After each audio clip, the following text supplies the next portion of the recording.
Good afternoon. Thanks for joining me late on a Monday afternoon. As you know, I made some comments up in Northwest Arkansas, but I wanted to come here to Little Rock to also answer questions of the media since we couldn't do it remotely today. And I wanted to first say that I've been in law enforcement for a long time. I have obviously worked as a federal prosecutor with law enforcement. In my federal positions, at DEA and Homeland Security, I worked with law enforcement, and there's not a public official that has more respect for law enforcement than I do, and I'm very proud that the state police particularly has been available and has worked very long hours, and I want to express my appreciation to them. But I also want to say that the death of George Floyd is such a landmark site in America, and it's troubling to anybody who appreciates law enforcement and their role in public safety.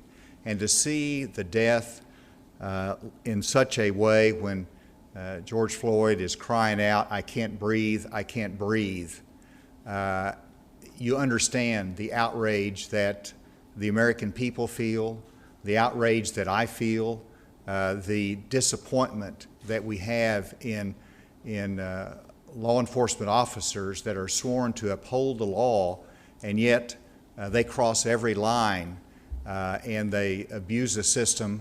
They don't honor the system. They don't honor the rule of law and justice. And so with that, I understand the outrage, the disappointment, the fear, and the distrust that is prevalent in a community in African Americans that calls them to come out and to demonstrate and to protest. I respect that, I understand it, I identify with it, and everything that we do should recognize that personal feeling that they have and fear that they want to call out and to demonstrate and to cry for justice. And I recognize that, and I support that. During this time, it is my job as governor to make sure that those that want to express themselves as demonstrators, as protesters that are peaceful, that they are protected and that they have the right to exercise the First Amendment privileges and rights, and I support that, and I want to make sure that we, through our law enforcement efforts, protect them. Secondly, it is my job to assure that we do not have destruction of property and violence that accompanies those protests that are legitimate. And so I've got a couple different roles here and responsibilities. Two days ago, and let me emphasize this, 2 days ago, I activated the National Guard. 2 days ago, on Saturday night, I activated the Arkansas National Guard. General Penn is here. He knows that on that night, I asked them to stay positioned in Camp Robinson because this was a peaceful protest. We wanted to make sure that what happened here or what happened across the country didn't happen here, and so they were positioned in Camp Robinson on Saturday night. It was not until we saw the damage to the Capitol Saturday night and the state police responded very quickly to that, and got it under control and dispersed the crowd, that we realized that we needed to have the continued support of the Arkansas National Guard. And so on Sunday night, last night, they were closer, and toward the end of the evening, late at night, whenever there was violence that was being conducted and destruction of property, both the state police and the National Guard responded to protect those innocent protesters, but also to dispel those that are wanting to do violence and damage to property. And so we are going to continue to utilize the National Guard that I've activated in that backup capacity to support the rule of law and the protection of property. Today, the mayor indicated that we're going to have a curfew that he announced here in Little Rock. I support that. I've been in regular communication with the mayor, And I think that will be helpful as a tool because the peaceful protest can happen in that time of day up till 10 p.m. After that, it gives us an opportunity to say it's time to go home, and the opportunity to protest will be recognized and carry out prior to that time. Tonight, I want to make sure that we're there to support the peaceful protest that has been conducted, that I've witnessed, that we've all witnessed, and to make sure that they are protected. And that's the first responsibility of the state police, working with the Little Rock Police Department and the Arkansas National Guard. But let's not let violence and destruction of property, which we've all witnessed, undermine the message that is so important that is being conveyed by the demonstrators that they want to convey their heartfelt emotions about. And let me be clear that I will not tolerate acts of violence or destruction of property that is inconsistent with a peaceful protest and unnecessary, undermines that message, but primarily it just simply is not Arkansas, and it's not what we are about, and we expect to have everyone protected, and that we don't have the same type of looting and violence and acts of destruction that we've seen in other states, but we've also regretfully seen it in isolated incidences in Arkansas. And so with that statement, I'll be happy to take any questions. Right. Governor, Senator Cotton has called for, raised the possibility of bringing in the 101st Airborne, the 82nd Air, the 1st Mountain, the 1st Cavalry, the 3rd Infantry, quote, whatever it takes to restore order. From your perspective, what kind of impact would it have if we brought American troops into American cities to face off in this environment? Well, I take the President's comments first, and I was on the telephone call and listened to the President's comments today that he's looking at the national landscape and looking at the cities that have really been disrupted with violence to a large scale that has not been under control. And so I'll leave that to him and Senator Cotton as to how the Insurrection Act might apply.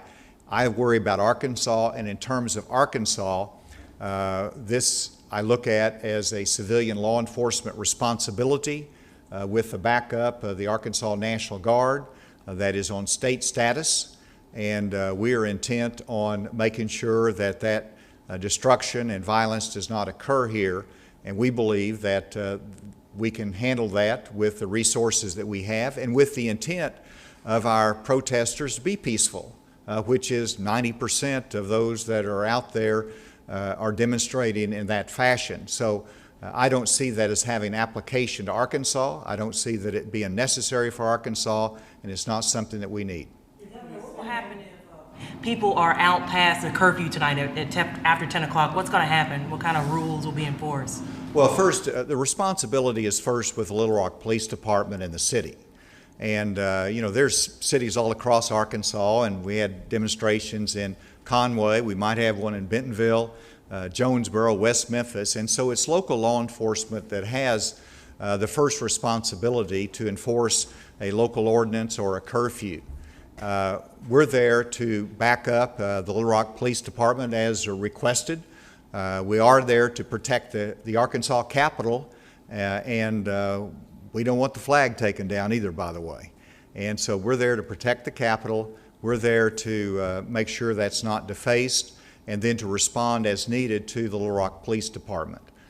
So they would be the first responsibility. If they need any assistance, then we're there to back them up. Many of the President's tweets and his other comments in the past 2-3 days have been termed, a word frequently used is incendiary. How would you characterize them? You know, I'll let the President explain his tweets and other people characterize it. I just look at Arkansas and what we need to be doing, and I try to be careful in my comments. I want them to be supportive of the rightful exercise of outrage by the demonstrators. That's just important to emphasize. And the president has done that. He should do it again and again, because we've got to get through this as a nation, and we've got to resist the division and somehow bring a more unified spirit, and it starts with communication and dialogue. So the president's very concerned, obviously, about the rule of law in our nation and how we're looking across the globe, but also the destruction of personal property. So he made his comment. I just want my comments to be balanced, and I want them to be fair, but supportive of both the rule of law and the right to protest. Yes. Governor, there are videos of police firing at protesters from short range that are kneeling on the ground, of tear gassing protesters who are peacefully sitting on the steps. Does that come across as excessive or troubling to you? Well, anytime there's an order to disperse a crowd, there are public announcements made. We must disperse. We must disperse, and that they've engaged because we've seen acts of violence or looting or break-ins or destruction of property, and so we want to dispel a crowd. You do it first by public announcement, and so if they're not dispersing, then there is a sequence of responses that are less than lethal or non-lethal that the state police can take. And I'm going to ask Colonel Bryant if you could come and address that question as well. Thank you, Governor. What we try to do in these instances is voluntary compliance. Each time, if we make the decision to disperse a crowd, it's usually based on what the governor talked about: violent acts, felony criminal mischief, assault on officers by throwing bricks, rocks, things like that, where it's out of hand. If you don't address it, it tends to escalate. And what we see with large crowds, it's easier to use these devices: CS gas, irritant gas, pepper ball guns, which is equivalent to a paintball gun, instead of having to go hands-on with these people. Our goal is to get them to safely disperse. And again, we give them usually 5 to 8 warnings and have time in between those warnings. We give them every opportunity to disperse. So we want to do it the best way possible, protect the citizens and protect our state. As the governor said, I've been the director here about 5.5 years. We've had many protests, and we're here to protect the protesters. The rule of law is very important. I've known the governor a long time with his law enforcement background. Without rule of law, we have chaos. And as law enforcement officers, state troopers, we take an oath to enforce the laws of Arkansas and the Constitution of the United States. So we will protect our protesters, but we have to take action if we see criminal behavior and violent acts, felony criminal mischiefs, and that. We owe it to our citizens here in the state to protect them. What was the specific reason that you went in last night and decided to disperse that group? At first, again, they were there all day. We were there to protect them and enforce those rights. And then we first started seeing them setting fires. They were pouring some type of flammable liquid and lighting it on the streets. As we continued to watch, there at the 501 building, we observed a burglary. They broke the glass out, went into the building, coming out with papers. Some surveillance thought that they might be setting a fire there, and that's when we decided to make the decision to move. Again, the building, the 501 building, that's the second night in a row it's been vandalized. But again, we have to address those issues. That's a felony crime. We cannot, as law enforcement officers, turn our head to that. A police report by the Little Rock Police Department said that when officers arrived, they found no evidence of arson at the 501 building. Well, again, that's just what we're saying, surveillance. But again, it's burglary. They entered that building, come out with papers. I think another law office next door to that, or in the immediate area, then the old AT&T building was vandalized. And then Saturday, kind of the same thing, issues that came up. I think it's very important to know that it might seem peaceful to block our interstate highways, but the issues we have, especially here with 630, first and foremost, it's the protesters. They get out on the interstate and then get run over. The second is, if you're a motorist, you could hit them. And as in all accidents, if the interstates come to a complete halt, what we worry about is secondary collisions. What I mean by that, if that traffic stop and you used to have cars driving the speed limit 65 miles an hour and come up on them, we have a lot of secondary collisions, which is really dangerous. And then 630, if you think about it, they block both lanes, east and westbound lanes, And that is the center core of medical help here in Arkansas. You have Children's Hospital, Baptist, UAMS, and when those roads are blocked, people need emergency treatment. They can't get to those hospitals. Governor, when the mayor announced his curfew today, he said in his statement that professional out-of-state antagonists posing as protesters intend to be destructive during future protests and strategically instigate acts of violence. Who do you think the violent protesters are? Well, I think they're there, first of all. I do believe we have people from out of state that have been identified through intelligence and otherwise that indicate they are here to agitate, they're here to cause problems and to disrupt. I've asked about the arrests that have been made because we've had arrests here in Little Rock, we've had arrests made in Conway and other places, and there's Arkansans being arrested as well. And so I think you have three categories. The largest category are those legitimate, peaceful protesters that want to express themselves in the right way. That's the largest group that we're talking about. We can't lose our focus on that. But then you also have some Arkansans that taken advantage of the situation to break into the Target store with the intent to loot it or just to wreak havoc in different stores. And law enforcement done an incredible job of anticipating, knowing, and preventing some of that. Not 100% successful, but they've really, really done a good job. Then you have the third category, which are those out of state that come in that want to raise this to a level of insurrection and lawlessness. And so we've got to protect the first majority group of legitimate protesters and then also deal with those other two categories that I itemized. Let me... Group, is it an organized group? Is it a group of white supremacists? Is it a group of anti-fascists? I mean, who is it? Can you identify who it is? No, I'm not. Well, I want to get more intelligence. I want to get more information before we start identifying those groups. So I'm not going to go down that path. In looking at some of them, I could make some judgments, but I'm not going to yet publicly. So we'll continue to look at that information. Let me interrupt. We'll take some more questions, but I failed to recognize Deshaun Scarborough with the Martin Luther King Commission, who's been a good counselor of mine as well. Deshaun, could you come up and make a brief comment as to your perspective on this? Absolutely. Thank you so much, Governor. And thank you for your continuous belief in the Arkansas Martin Luther King Commission and support. We've got some difficult days ahead. These are the words that echoed of Dr. Martin Luther King Jr. more than 50 years ago.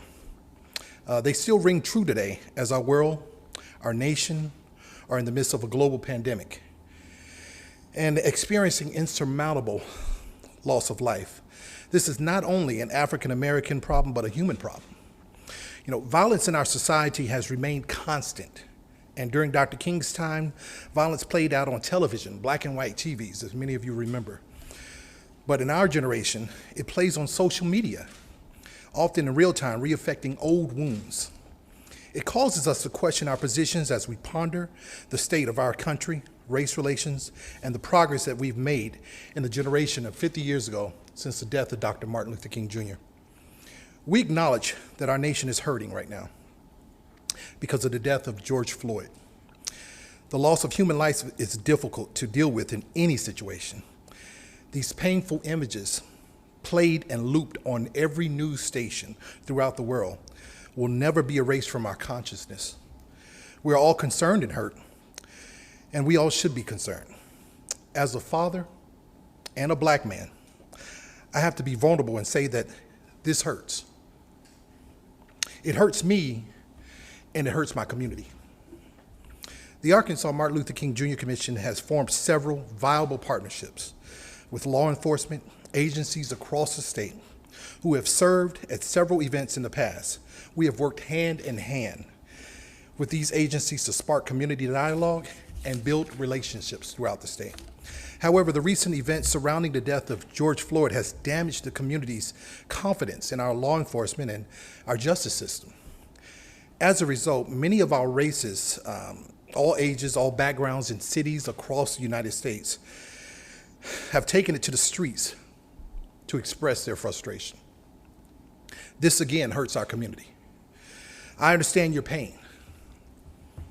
I understand your anguish. As an African American male, I too have children. I would be devastated if anything tragically happened to them, but violence is not the answer. During the most turbulent times in American history, Dr. Martin Luther King Jr. encouraged citizens to mobilize, to organize, and to effectuate change through peaceful protests in the face of real and present danger. In order to usher in serenity and peace, and for the sake of public safety, we can best honor Dr. King by refraining from any chaos or any violent actions during this time. Violence, again, guys, is the destruction that takes away from the message and the passion of your movement. It provides an avenue for agitators to sabotage your message. Please do not give any place for these people to come in and share your message and destroy that movement through violence. In closing, I leave you with the words of Dr. Martin Luther King Jr. Returning hate for hate multiplies hate, adding deeper darkness to a night already devoid of stars. Darkness can drive out darkness. Only light can do that. Hate can't drive out hate. Only love, I say again, only love can do that. Remember, you have a right to assemble, but please do so peacefully. Thank you, Deshaun, and I'll second the encouragement for peaceful actions tonight as we continue to go through this. Let's take two more questions. Yes. So, is there anything you can do beyond protecting people to create calm again? Is there anything you can do to say to people, is there any action you can do to make it come to a halt, make people feel I think that's a very good question. As you go through the outrage, the distress, the angst, the fear, and the distrust, you've got to somehow get to a kernel of what action can we take? How do we do better? How do we prevent this from what we saw in Minneapolis happening anywhere again? And we know we're going to have issues again, but we've got to take action and steps. And so I'm a concrete guy, and I hope we can get to that point to figure out action steps. So I think it starts with communication and dialogue and understanding of the challenges and trying to address them head on. On this? Are you going to lead a peaceful protest and ask some of these people who are hurting to come speak so you can hear what they propose in terms of solutions, or a task force? Or I just say I'm doing a lot of communication right now, and I'll leave it at that. If we do more, we'll communicate that, but we're having a lot of communication, listening to people, and I think that's an important step. I don't think anybody needs to hear solutions from me right now. I think they need to be listened to. I want to hear a solution, sir, but would they hear some comfort from you? I was just thinking of one of your predecessors who was on the Capitol steps a half century ago after Dr. King's death. He's an incredible model, role model for leadership. I recognize that, and certainly there's a time and a place for that. And so let's see how this develops and what's needed. I hope that words are helpful. And the fact that I've I've made a statement about this and expressed my personal feelings about this is of some relief to people, that they at least know that the leaders understand their concerns and what they're demonstrating about. One final question. I think yes, Frank. There's been reports that the president told you in this phone call today that you have to dominate. If you don't dominate, you're wasting your time. Is he right about that? How important is domination? Well, you know, if you're speaking of a military operation, sure, you always want to have a higher level of forces. That's the Powell doctrine. We're not talking about military exercises here. We're talking about civilian law enforcement, and that's what, and from an Arkansas perspective, we're trying to carry out. We have utilized the state activation of the National Guard under state control that gives us the assistance that we need to meet the challenge, and that's the way we're taking it. Thank you all very much.